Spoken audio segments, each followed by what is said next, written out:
Je vous l'annonçais, le mouvement ivoirien Trop c'est trop organise une conférence de presse ce soir à 14 heures au siège du PPACI pour donner sa position suite au décès du cyberactiviste Alain Traoré dit Alino Faso.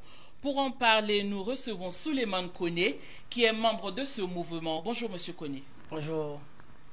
Dites-nous, comment est-ce que vous avez appris le décès de Alino Faso et est-ce que vous êtes surpris de cette nouvelle? Bon, tout d'abord, je voudrais adresser mes sincères condoléances à la famille biologique de notre regretté frère Alino Faso, au peuple burkinabé, aux autorités burkinabées et à toute l'Afrique. Parce que nous avons perdu un grand homme. Voilà. Pour répondre à votre question, je l'ai appris comme tout le monde à travers ce communiqué lapidaire qui a été pondu par les autorités ivoiriennes. C'est ainsi que je l'ai appris. Il faut dire que c'est triste. C'est triste et c'est regrettable. Voilà. Du côté de la Côte d'Ivoire, nous sommes indignés. Et à ce propos, comme vous l'annonciez, il y aura une conférence de presse du mouvement Trop c'est trop aujourd'hui. Et hier, il faut le dire, hein, le ministre des Affaires étrangères lui-même a convoqué la chargée des affaires de l'ambassade de la Côte d'Ivoire pour confirmer l'information, et chose qu'elle a d'ailleurs confirmée. Est-ce que vous trouvez normal que jusque-là, il n'y ait pas de note officielle de la part des autorités ivoiriennes?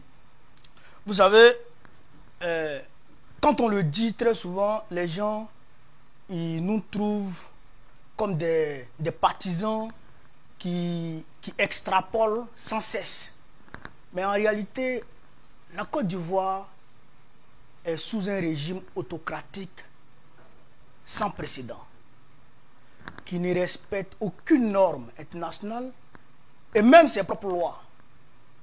Sinon, emprisonner un citoyen d'un autre pays, c'est une chose.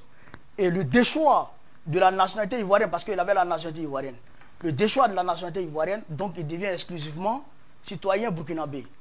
Et le torturer, je le dirais ainsi, jusqu'à ce qu'il meure dans ces conditions-là, et puis ne pas quand même adresser une note officielle aux autorités burkinabées, c'est un manque de respect. C'est un manque de respect et ce n'est pas bon du tout. Ça fait partie, ça démontre encore plus les dérives autocratiques du président Alassane Ouattara et de son gouvernement. Et nous dénonçons cela.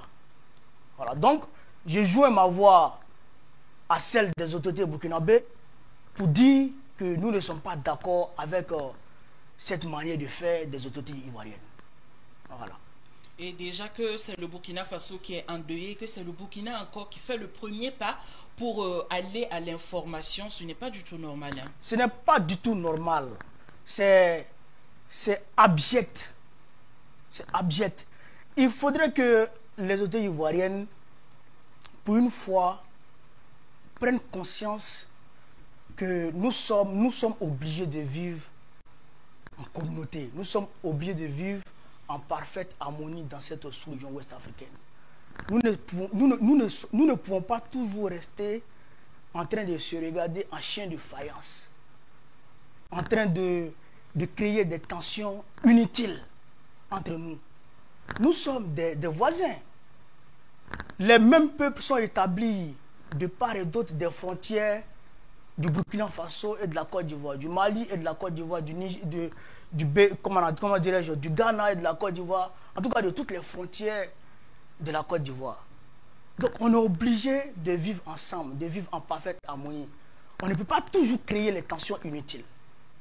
Et d'ailleurs, pourquoi incarcérer cet homme à l'école de gendarmerie? Un civil qu'on incarcère dans une école de gendarmerie. C'est la question que tous les Burkinabés se posent. Qu'est-ce qu'on recherche? Qu'est-ce qu'on recherche? Et on nous dit qu'il a tenté, qu'il aurait tenté de se suicider quand même. Qu'il aurait tenté de s'ouvrir les veines, excusez-moi, les veines de son poignet. Est-ce que ça là, est-ce que ça, on doit dire ça à des êtres humains qui réfléchissent? Quand même. C'est trop grossier. On va dire qu'il est malheureusement décédé et aucune voix officielle n'en parle, mais selon certaines indiscrétions, Ali Faso serait déjà enterré. Pourtant, les autorités burkinabè demandent le rapatriement sans délai de sa dépouille. Est-ce que c'est parti pour un bras de fer entre les deux pays? Bon, je ne dirais pas que c'est parti pour un bras de fer, mais ce qui est sûr, c'est que moi, je joins ma voix à celle des autorités burkinabè pour demander, pour exiger le rapatriement du corps d'Alino Traoré. Parce que ce n'est pas possible. On ne peut pas causer la mort d'un citoyen, d'un être humain déjà, sans toutefois informer sa famille biologique avant de l'enterrer. Ça ne se fait pas en Afrique et ça ne doit pas se faire en Côte d'Ivoire. Encore moins pour un citoyen burkinabé. Je ne suis pas d'accord et il faut le rapatriement du corps d'Alino Traoré. Et le mouvement Trop c'est trop qui organise une conférence de presse aujourd'hui à Abidjan, qu'est-ce qui a motivé ou qu'est-ce qui motive cette sortie médiatique? Vous savez, le mouvement Trop c'est trop se veut un levier citoyen qui fédère toutes les forces vives de la nation qui sont victimes des dérives autocratiques du président Ouattara. Donc, le décès de l'activiste Alino Faso, qui était jusque-là citoyen ivoirien, survenu en Côte d'Ivoire dans ces conditions tragiques, engage automatiquement le mouvement Trop c'est trop. Donc, il nous faut nous exprimer sur cette question-là. Et les revendications, en tout cas les perspectives, seront présentées afin qu'on puisse avoir toute la lumière sur cette question. Ça ne peut pas se passer comme ça, on ne peut pas laisser ça comme ça. Et vous, quelles sont vos attentes pour la suite de ce dossier? Nous vous demandons que justice soit faite.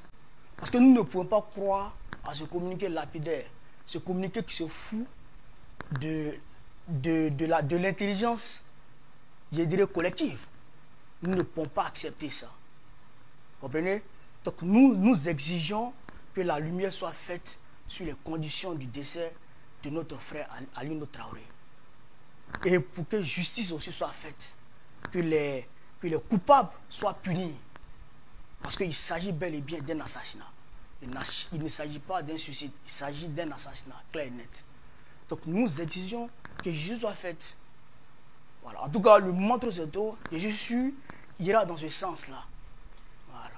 D'accord, nous allons aller sur un autre front. Et je dirais que vous êtes membre du PPACI et Laurent Gbagbo n'est pas candidat. Est-ce que vous espérez qu'il soit candidat pour les élections à venir en Côte d'Ivoire?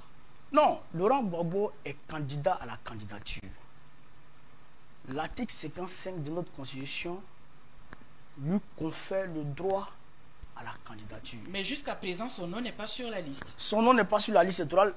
Ne pas avoir son nom sur la liste électorale ne veut pas systématiquement dire qu'on n'est pas candidat. Vous savez, le code électoral